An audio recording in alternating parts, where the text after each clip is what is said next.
Hello everyone, welcome back to my YouTube channel. It's WB. It's WB means English वाला वोबैन। तो जैसे कि आप लोग जानते हैं, हम लोग एक चैप्टर की बात कर रहे हैं जिसको आप पढ़े हैं सिर्फ टेंस में, राइट। ये टेंस तब बताया गया था जब आप स्कूल लेवल पे पढ़ रहे थे, वहां इसलिए समझाया गया था इसको क्योंकि कुछ ट्रांसलेशन आपको करने थे। राम आम खाता है, वो बाजार जाता है, मैं दौड़ रहा हूँ, वो सो रहा है, ऐसे सेंटेंस। मैं पढ़ चुका हूँ, वो सो चुका है, ऐसे सेंटेंस यानी हिंदी के सेंटेंस को ट्रांसलेट करने के लिए लोगों ने हमें सिर्फ टेंस पढ़ाया था। और टेंस का मतलब उन्होंने काल बताया था। ये सारी बात, ये सारी चर्चा हम पिछली वीडियो में कर चुके हैं। यहाँ हम इसके थोड़े से कॉन्सेप्ट की बात करेंगे। देखो, चैप्टर का नाम आखिर टेंस नहीं था, टाइम एंड टेंस था। क्या था? Time and tense. जब अगर मैं आपसे बोलूं कि चैप्टर का नाम सिर्फ टेंस नहीं था, चैप्टर का नाम है टाइम एंड टेंस, इसमें से टाइम हटा के आपको अगर टेंस पढ़ाया जाएगा तो कभी भी टाइम एंड टेंस का कॉन्सेप्ट नहीं आपका सही हो सकता है। कंपटीशन लेवल पे आपको क्वेश्चन दिए जाते हैं, उन क्वेश्चन को सॉल्व करने के लिए आपके इस पूरे कंसेप्ट को समझना होगा। जैसे मैथ में आपने सीखा है प्रॉफिट एंड लॉस, पूरा सीखते हैं कि सिर्फ प्रॉफिट या सिर्फ लॉस की चर्चा होती है, नहीं। प्रॉफिट एंड लॉस ये एक चैप्टर है, इसके कॉन्सेप्ट को आपको सिखाया जाता है। तो वैसे ही यहाँ पे टाइम एंड टेंस एक चैप्टर है। टेंस आप सब लोग जानते हो, इसका मतलब होता है वर्ब की फॉर्म। अब 3 टेंस होते हैं, उनके 4-4 रूप हो जाते हैं, तो वर्ब की फॉर्म कितना बनेंगी? 12 बनेंगी। जैसे अगर मैं आपसे बोलूं प्रेजेंट कंटीन्यूअस, तो आपके अंदर आ रहा होगा इज, एम, आर के साथ वर्ब की 4th फॉर्म। ये प्रेजेंट कंटीन्यूअस की वर्ब है। तो टेंस का मतलब होता है वर्ब की फॉर्म, और टाइम का मतलब होता है, आप सब जानते हो, समय। यानी समय को देखकर, आपके सेंटेंस में समय को देख के टेंस डिसाइड करना होता है। जैसे पिछली क्लास में हमने ये बोला था, टाइम की चर्चा हम शुरू कर दिए थे। हमको क्या सीखना है? टाइम के कॉन्सेप्ट को सीखना है, क्योंकि टाइम एंड टेंस, आप टाइम, आपको सेंटेंस में टाइम पकड़ में आ जाएगा तो उस टाइम के अकॉर्डिंग सेंटेंस में आराम से आप वर्ब की फॉर्म चुन लोगे। टाइम में हम ये बात कर रहे थे कि या तो टाइम आपको क्लियर क्लियर प्रेजेंट का होगा, यानी आपके सेंटेंस में जो टाइम का वर्ड होगा या तो वो क्लियर क्लियर प्रेजेंट बताएगा, नहीं तो वो एकदम एक्सप्लिसिट पास्ट बताएगा, नहीं तो वो एकदम क्लियर रहेगा तो फ्यूचर बताएगा, राइट। एक और मैंने टाइम बोला था कि या तो वो पास्ट बताएगा, नहीं तो वो फ्यूचर बताएगा। टाइम का यही रिफरेंस आपके सेंटेंस में दिया जाएगा। या तो टाइम का क्लियर रिफरेंस रहेगा प्रेजेंट का, या तो क्लियर रिफरेंस रहेगा पास्ट का, या तो टाइम का क्लियर रिफरेंस रहेगा फ्यूचर का। किसमें? सेंटेंस को पढ़ने से समझ में आएगा, राइट। क्योंकि टाइम का हमने देखा है वर्ड होता है, टाइम फ्रेज भी हो सकता है, और एक सेंटेंस भी समय बता सकता है। जैसे प्रेजेंट की बात करूं मैं, अगर एट प्रेजेंट लगा दूं तो मैं जाहिर अभी की बात कर रहा हूं। पास्ट की मैं बात करूंगा, यस्टरडे लगा दूंगा तो पास्ट की बात हो रही है। फ्यूचर टुमारो लगा देंगे, फ्यूचर की बात हो रही है। इसके बारे में थोड़ा सा कंफ्यूजन आपको रहेगा, क्योंकि इसमें खोजना आपको उतना आसान नहीं है जितना आप सोच रहे हैं, बट थोड़ा सा दिमाग लगाएंगे तो वो भी मिल जाएगा। जैसे हमने कल आपको एक सेंटेंस दिया था, ही, क्या करना है? अब देखो इस सेंटेंस में आपके टाइम का रिफरेंस क्या है। सेंटेंस आपके सामने है और टाइम का रिफरेंस देखना है। तो टाइम का रिफरेंस यहाँ पे है, by end of his vacations, he his work by end of his vacations, छुट्टी खत्म होने तक वो अपना कार्य कर लेगा। अब यहां से by end of his vacations, ये आपको कौन से टाइम का रिफरेंस दे रहा है?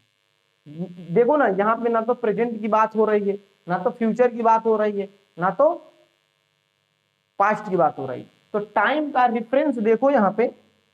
मैं ऐसे बोलूंगा ना कि छुट्टी खत्म होने तक वो अपना काम कर लेगा, या तो मैं ये बोलूंगा, नहीं तो मैं बोलूंगा कि छुट्टी खत्म होने तक अपना काम कर लिया था। मैं दो ही तो बोल सकता हूं, या तो मैं बोलूंगा कि एक छुट्टी उसकी हुई थी, उसी छुट्टी के खत्म होने तक उसने अपना काम फिनिश कर लिया था, या मैं बोलूंगा पास्ट में उसकी छुट्टी हुई थी, वो छुट्टी अभी भी चल रही है, फ्यूचर में वो खत्म होगी तो वो अपना काम कर लेगा, मैं यही तो बोलूंगा।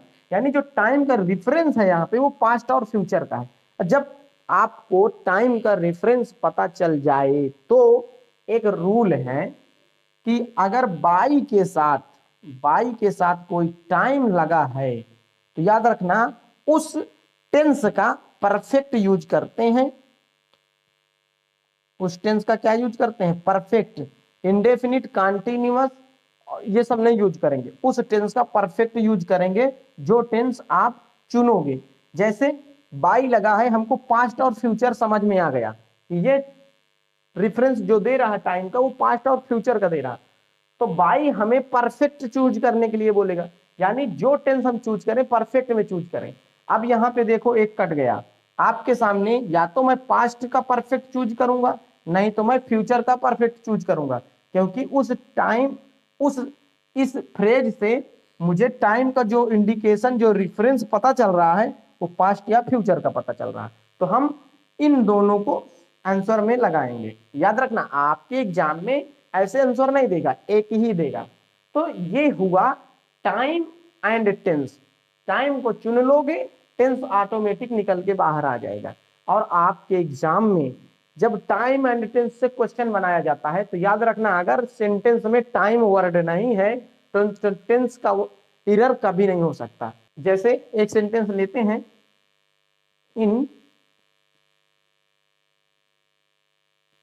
इन कोर्स ऑफ टाइम ही, तो आप देखो इन कोर्स ऑफ टाइम है, इसके ये इन कोर्स ऑफ टाइम की अगर हिंदी की मदद लें तो होगा वक्त के साथ। ये किस टाइम का रेफरेंस इसमें पता चल रहा है? या तो फ्यूचर नहीं तो पास्ट।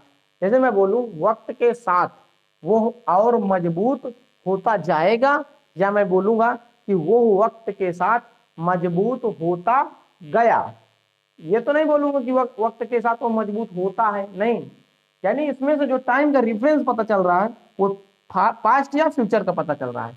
तो जैसे सेंटेंस अगर मैं आपको बोलूं चूज करने के लिए, यहां चूज करो, अगर मैं बोलूं by Monday he his work, तो डालो यहां पे फिनिश का, आप डाल दिए यहां पे।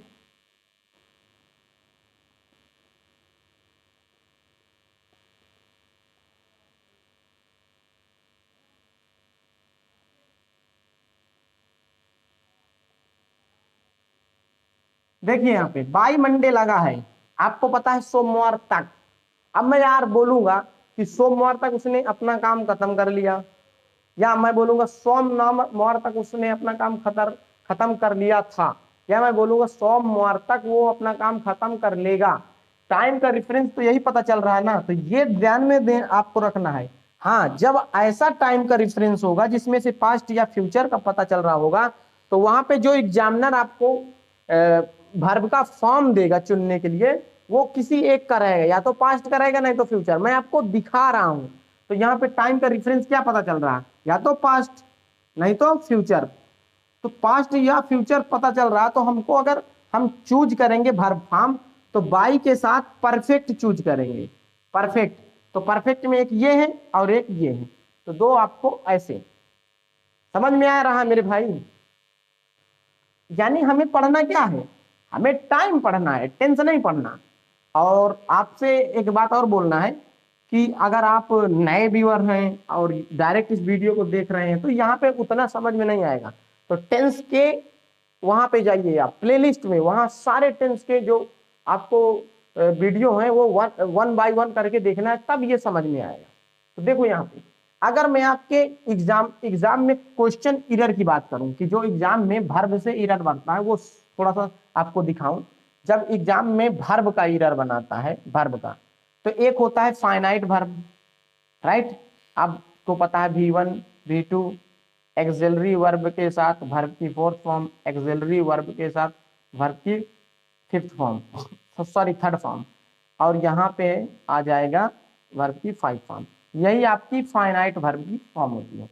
अगर मैं यहाँ पे देखूं कि आपको सिंटेक्स पढ़ाया जाता है, सिंटेक्स, सिंटेक्स में क्या एरर, या तो इज रहेगा are, is are, was were, ठीक, हैज, हैव, हैज हैव, और डू डज,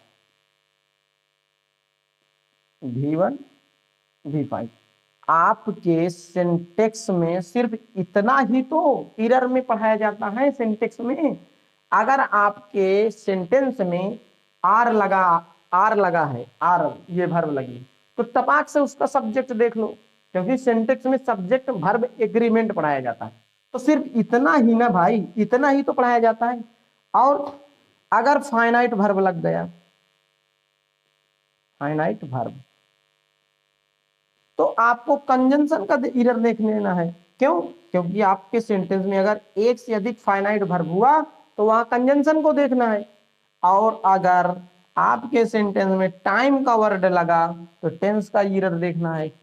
वर्ब इतना बड़ा सेक्शन है, इसीलिए वर्ब से ज्यादा क्वेश्चन आते हैं। ये सारी चीजें आपको दिमाग में रखनी है।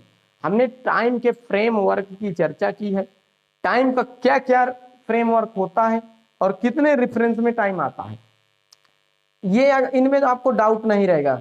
एट प्रेजेंट है, यस्टरडे है, टुमारो है ना, कोई आपको डाउट नहीं रहेगा, आप आराम से वर्ब फॉर्म चुन लोगे। डाउट यहाँ पे रहेगा, तो इसके लिए आपको थोड़ा सा सोचना पड़ेगा मेरे भाई, सोचना पड़ेगा, इतना बात कंफर्म रखो। अगर सोचोगे नहीं तो यहाँ पे समय आपको पता नहीं चलेगा। धीरे धीरे प्रैक्टिस करोगे वो चीजें अप्लाई होती चली जाएंगी।